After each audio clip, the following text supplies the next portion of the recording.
Guys, এই ফলটা না আমার এত পছন্দের, কি বলবো মানে সব থেকে মনে হয় যে বেশি পছন্দের আমার এই ফলটা। অনেকে আছে এই ফলটা কিন্তু খায় না, তাদের কাছে নাকি ভালো লাগে না। তারপরে আরো অনেক কথা। তো আমার মতো অধিকাংশই আছে যে যারা এই ফলটাকে অনেক বেশি পছন্দ করে। তো আমার সত্যি অনেক অনেক বেশি পছন্দ, সব থেকে বেশি পছন্দ এই ফলটা। আমার কাছে যেন অন্যরকম একটা ভালো লাগা, মানে ভালো লাগে আর কি। তো যাই হোক, অন্য জায়গায় মানে অন্য জেলায় এই ফলটাকে কি ফল বলে জানি না, এটার নাকি অনেক নাম আছে। তো আমাদের যশোরের ভাষায় এটাকে বলা হয় সবেদা ফল। সবেদা সবেদা মানে এই যে এর এই জায়গায় ভোটা থাকে, এখান থেকে আঠা বের হয়। এর গাছের পাতা সবকিছুতে আঠা। তো এই যে এগুলো নিয়ে আসা হয়েছে। তো এখন আমি আজকে কি রান্না করছি জানেন? রোজার মাস গিয়েছে, অনেক তো ছোলা খাওয়া হয়েছে।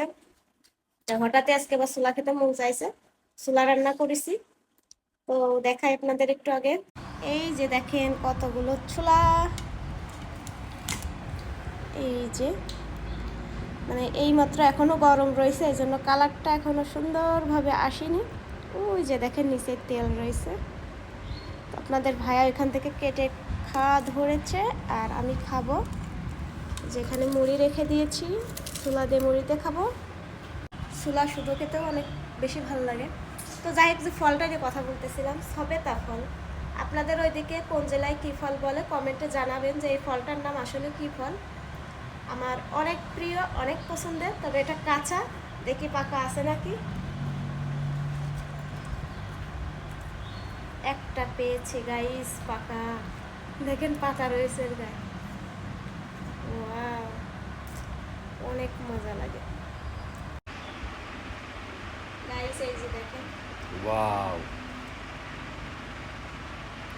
কি মজা! আহা,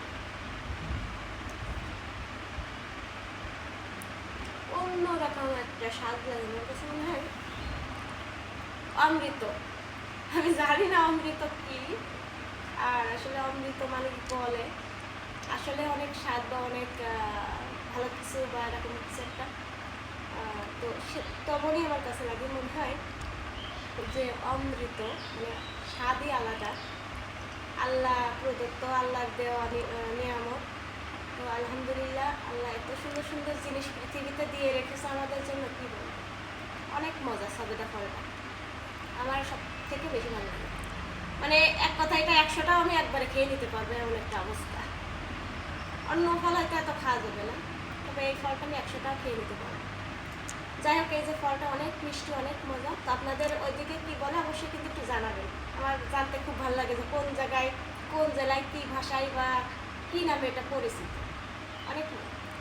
তো আল্লাহ হাফেজ। এটা কিন্তু সবসময় এখন পাওয়া যায়, সব জায়গায় পাওয়া যায়। ভালো থাকবেন সবাই, আল্লাহ হাফেজ।